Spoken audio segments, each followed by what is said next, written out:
Welcome to the Persistence You podcast with Lizbeth, and that's you as in university. But we're much more of a community here.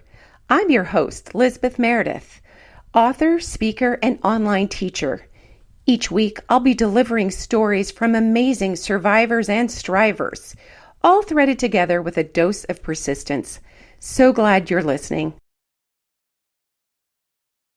Persisters and brothers, I am recording today from Wavelength in Chattanooga, and today I have my friend Tiffany Bartell, who's a new friend from the Podnuga Network.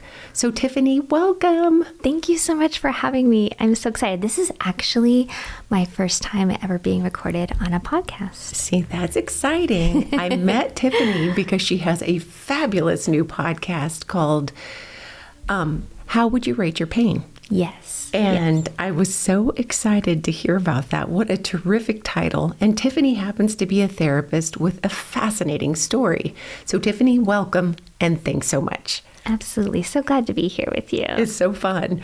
So when we met, and you and I have talked a couple of times, I mean, your story is, the story behind your story. Mm-hmm. Like, what do you think it was in your childhood? Tell us a little bit about that turned you to be the person that you are today, wanting connection and helping people want to kind of unify and be able to talk about feelings. Yeah. So I think, I guess it all begins at the beginning, right?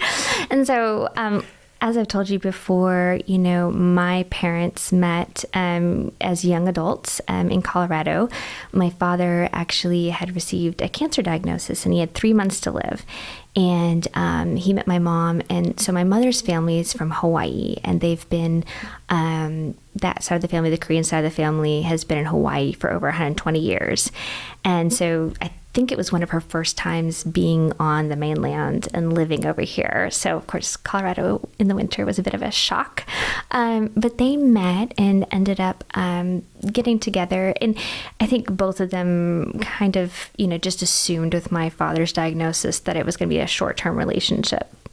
Fast forward, they were able to get pregnant accidentally, surprise, with my sister, and then, got married and had me. And I think that, that was kind of the beginning of, what turned out to be kind of a chaotic, very interesting childhood, where we moved a lot. My parents separated. My mom went to California when I was a baby with my sister and I to be in a band. She's a musician and a songwriter.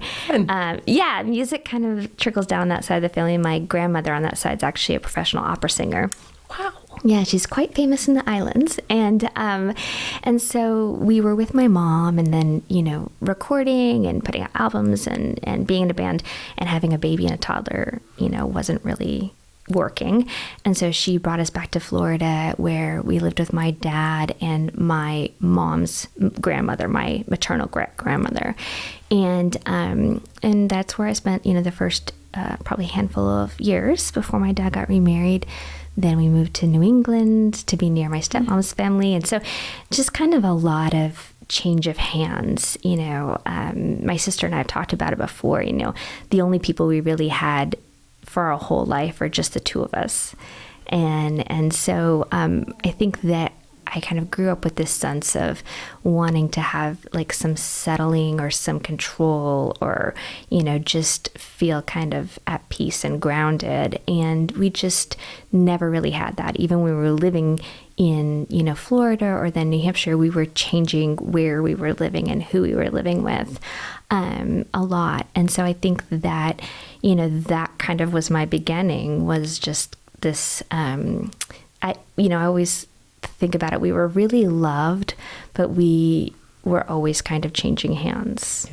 Yeah. And so even with my stepmother's family that just welcomed us in and adopted us, we would spend a week or a weekend with my grandparents on that side, or with my aunts. Everyone loved spending time with us, loved being with us, but it was a lot of adaptability. And I think, my sister and I just became really hyper adaptive of, just being able to be anywhere with anybody, just to kind of match the situation. And it makes it hard to know yourself. Right. But it does it does make you real adaptable. Absolutely. Yes. How long was it before you saw your mom again? So I think, I have some vague memories. I may have saw her a couple times when we lived in Florida. And then I didn't see her. We moved from Florida when I was 6, I think. And I didn't see her again until I was 16. Okay. That's a long time. Yeah. And I think I just had so much confusion. I think there was always a part of me that always kind of wondered how, what's wrong with me? Like, how can somebody leave a baby? That's like the cutest you ever are. The most like engaging you ever are is when you're a baby. And, we have pictures, the one of the pictures I have, one of the only pictures I've had of my mom and me is, I'm 9 months old and she's holding me and she's dropping us off in Florida with my great grandma. And I just look at that picture and I'm like, man, but how can you drive away from that? How can you leave that? And so I think I'd always stored, there's something like, maybe I didn't even know it until like I got older and did some work, but what's wrong with me? Like, why am I not enough or, lovable or precious enough to keep? Because I would watch people with, their children. And as my dad and my stepmom had kids, watch them with their kids and how protective and how attached they were. And so it just kind of makes you feel like there must be something wrong with you. Right. And they were very young parents we talked about too. Yeah, so by the time you had siblings coming on either side, they were older and more experienced and probably it was a lot easier on them to do. I think so. I think that they were going through so much and so unsettled, in their own lives. And so, there's 10 years between me and some of my younger siblings. So a lot happens in 10 years. I have a lot of grace, no resentment. I have good relationships with, all my parents. And we've done a lot of work and we're in a really good place. But yeah, so much empathy for them being young and, they're going from preparing to not be alive anymore to now I've got 2 small children. Right. And a wife. Right, Yeah. right. Exactly. Wow. So as you were getting older, what happened? Yeah. So I think that like, coming into like 8th grade in high school, I just really was floundering inside. And, my family's made up of a lot of really strong personalities. And I tend to be like a little bit more passive in the background. And I think that I was feeling just really out of control in the environment. I went away to boarding school my freshman and sophomore year. And I think that was really unsettling and ungrounding. It was just another transplant, except this time I went without my sister and I was just so alone there and far away. And my parents didn't have a lot of money, so they couldn't come get me often. And I was cooking my own meals for myself, being hosted with a family, just kind of on my own. Couldn't drive, obviously, yet. Right. So just kind of at the mercy of a lot of people. And I think that's when I started to really struggle. And one of the things that kind of, made me feel more powerful or more in control was like just turning inwards and trying to, kind of micromanage or scrutinize myself. Mm-hmm. And that can go really wrong for a young girl. Yeah. It can. So how did that manifest itself for you? Yeah. So I ended up developing an eating disorder. And by the summer between my sophomore and junior year, things were getting really serious. I had lost a lot of weight by then. I was having some health issues, passing out, and I was diagnosed with anorexia. And it got really bad to where we were doing weekly doctor's visits and nutritionist visits and everything. And then the winter break of my junior year, I was hospitalized because they were afraid I was going to die. My temperature and blood pressure were that of someone in a coma. And I was just not doing well at all. So I spent part of my Christmas break in the hospital by myself. I think my family was really frightened. I think there was probably some embarrassment. They didn't want anyone to know that I was there. My grandparents lived in New England, weren't told I was there. Oh, wow. And I wasn't allowed to tell any of my friends except for my best friend. and they had me admit myself to the hospital. I was 16, and then they just left me there. And I think they just really wanted me to think about my actions, or, maybe be so lonely I would stop acting that way or whatever. I think for a lot of them, it felt like a behavioral issue. And I was 16. I wasn't really good at telling people that I was struggling. I don't think I even knew, really. I mean, how much do you know yourself at 16? Right. And it was the bootstraps generation. Yeah. The generation of Just parents stop it. that said, you need to knock it off and, fix this. You made a problem. You need to fix it yourself. Yeah. Let us know when it's over. Yeah. And I remember, people coming, the little circle that knew, and just, why are you being so selfish? Like, why are you ruining Christmas for everybody? What are you doing? Don't you know this is like making everybody upset? And so, I think there were a lot of them in that little circle that were really angry with me, and felt like I was doing it at them or to them. Right. So it was really lonely. I'll bet. Yeah. I'll bet. When did you know you were turning a corner and that you would move forward in life, Yeah, so, I think I've told you, at the worst point, and I never say, what weights I got to or anything, because that's really not healthy for listeners who might be struggling with disordered eating or eating disorder. But when I was in the hospital, I've described to you, I couldn't lay on my side. Like, one side of my rib cage would just come over the other because I didn't have enough flesh on me, and I couldn't get comfortable. I was just skin and bones. And, my parents told me that they would pull me out of school. At this point, I was going to a private school in Boston as a day student, and school is really important to me. Really wanted to graduate, really wanted to get good grades. My grades never suffered the whole time. I made sure that was taken care of. But I think I kind of had a little reality check of, okay, well, there's a threshold at which they'll pull me out of school, and I don't want to leave school, and I don't want to get bad grades, and I don't want to not graduate from high school and go to college. And so I, kind of had toes over the line, and it was kind of like, I was like a living, dying person, where I was participating in life. I was never passing a certain point, because then it would set off all the alarm bells. And when I reached a certain weight, everybody just kind of let me be. And they were like, okay, good. She's over whatever this was. But I still had the same mindset. I was still doing the same practices, just never as extreme as before. I was just doing the minimum and everything. And so that went on until into college, really. And then, my boyfriend and I, 4 years, broke up, and he'd planned our whole lives together. And I thought, everything was set. And so it just really pulled the rug out from underneath me. And I didn't like my job at the time. It was really stressful and high pressure. And I was taking night classes because college and school was really important to me. And I think I just kind of hit a point where I just couldn't manage anymore. And so I kind of had like that, very cinematography type, experience where I just realized that, like, if either I was going to die or I was going to have to choose to actually live. And if I was going to live, then I had to do the things living people did, and not kind of, doing the minimum or like passive aggressively, like keeping this little thing for myself. I had to actually do something. And so I ended up getting a therapist and working through a lot of issues from childhood and all of that. I still remember her name. Her name was Rosemary.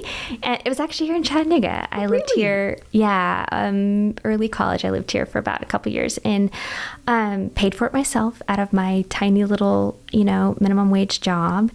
And, decided to be single for a little while. And I think faith was really helpful to me at that point, because I needed something outside of my situation and outside of the people around me who just had so many other priorities. My parents had young children, and my mother was remarried and she had young children, and my sister had just gotten married and she had a new husband, and I just felt really lost and alone. So that was really helpful to kind of anchor onto something outside of myself, to say, okay, even if it feels like no one's thinking about me or caring about me, which of course they were, but didn't feel like it. I have something I can count on. And then, like I told you, I decided I was going to be single for a really long time, and then met my husband. He was such a big factor in kind of grounding me. He just always called out the good in me. And, I think that people need even just one person, right, to see them. And, sometimes that is your therapist or your best friend. Sometimes it is a family member. And sometimes it ends up being your partner. And for me, that was the way it was. And I always say that the day we got married was like the first day of the best years of my life. I love that. That's so great. Yeah. A lot of young people, like you married kind of young, and a lot of young people don't know themselves enough, don't make the right choices, especially if their family was a little chaotic. But it's so wonderful that was a source of healing and that he saw your strength. Yeah, he's a very generous person. We got married when I was 22, so quite young. We've been married, this year will be 22 years. Beautiful. And he is just the kindest person I've ever met, and he's very secure. Like, he has great boundaries. He has a great sense of self. He's very confident. He's very intelligent. I think that, like, he's always kind of pushed me a little bit. When we first got married, I was trained and grew up, the trick was to be adaptable, right? And so that was problematic when we got married, because he would say, something, and I'd be like, yeah, you're right. He's like, no, you don't agree with me. Why are you saying you agree with me? So the joke was, do you want a wife that's good at fighting or a wife that's bad at fighting? And he's like, I just want a wife that's honest, that just tells me how she feels. And so he was really patient with that process, but always kind of pushed me and nudged me to, be honest, and even if it takes time. So for me, accessing what I was thinking or feeling about something was really difficult, because I wasn't used to having space for that. And so I got to the point where I could say, okay, I don't agree with you. I don't know why. And I'm mad at you, but I'm not sure why. Check me in 2 hours. And so I would have to spend time with it and really process it to where I had vocabulary. And now, of course, I'm a lot faster, probably faster than he likes. I like that. So how did you choose then? You got married. Remember, I talked, you had a couple kids. Yeah. How did you choose to retool and re-educate yourself and decide to go into being a therapist? Yeah, that's such a great question. So I was a business major, specializing in HR because I like people and I wanted to help people. And then while I was in college, I started working in HR, and it was like benefits and like employee complaints and layoffs, and it was just kind of a bummer. So I switched gears and did accounting for a while, and then had the babies. Stayed home with them. But, I think I always say if I didn't marry my husband, I wouldn't be a therapist, because he just called that out. He was like, you really have a way with people. Like, wow, you really think about people in a different way. My brain doesn't work like your brain. And just really kind of kept calling out things that nobody had ever saw that I could, that I didn't even know I could do. And then he said, you should really think about going back to school and doing counseling. You should be a therapist. Like, you'd be so good at it. So it's really him. And so what happened was there was like a convergence of factors. I lost an aunt on my stepmother's side that we all dearly loved, and she left educational money for all of the nieces and nephews. Beautiful. She worked for the federal government. She was brilliant. She won awards for her work. Actually, funny enough, she did coastal water regulations. Okay. And one of her areas was Alaska. I'll be darned. Yeah, I know. It's a small world. Yes, exactly. That's where I'm from. So I had this lump sum of money for education, and it's like, okay, well, what do I want to study? So I went back and studied counseling, and getting my books in my graduate degree was just like Christmas. I loved every class. I just ate it up. And, friends have known me since I was a child or teenager. They all tell me that they're like, you're the most you've ever been. Like, this is the most you. That's and beautiful. I love it. Beautiful. That is so fantastic. And now your kids are older and you're able to start. What spurred the thought to begin your podcast? Yeah. So, I do a lot of trauma therapy. That's kind of what I specialize in. And, just watching people kind of sort through their stories and process them and move toward healing has been so special. And then I've worked with like a local university and some other entities on programming and outreach for mental health. And part of that is, featuring stories of resilience, that are relatable for that population. And I just kind of thought what would it be like this seems so great for the people who are sharing and so wonderful for the people who hear.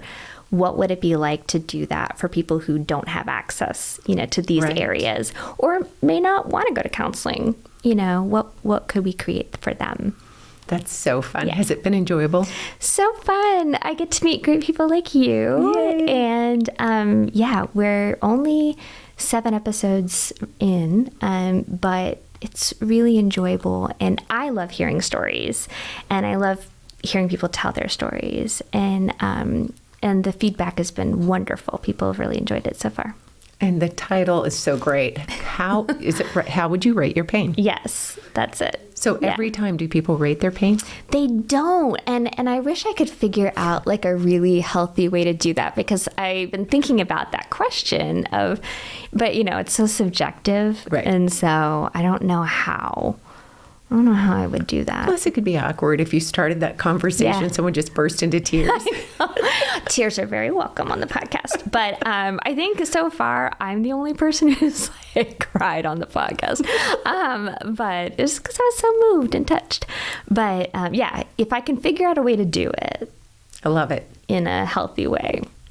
It'll definitely come down the pipe. I just think it's such a brilliant title and so fun and engaging, and you're the perfect hostess for it. So people where is a website, or how will people find your podcast? How would you rate your pain? Yeah, so you can find it on Apple Podcasts. I think it's on Spotify too. We're part of the Podnuga network. Yes. And so if you find Podnuga on Instagram, you can easily, find all the links and everything. And then I'm also on Instagram at The Happy Therapist. There's a lot of underscores in there. I can't exactly remember where they are, but you'd find me. I love it. I think that is so fantastic. Well, congratulations. Thank you. And thank you so much for sharing your story. Absolutely. Thanks for having me. My pleasure. I hope you've enjoyed this week's show. Thank you for listening. If you have enjoyed it, feel free to leave a review. And if you've really, really enjoyed it, go ahead and subscribe. And I'll see you next week.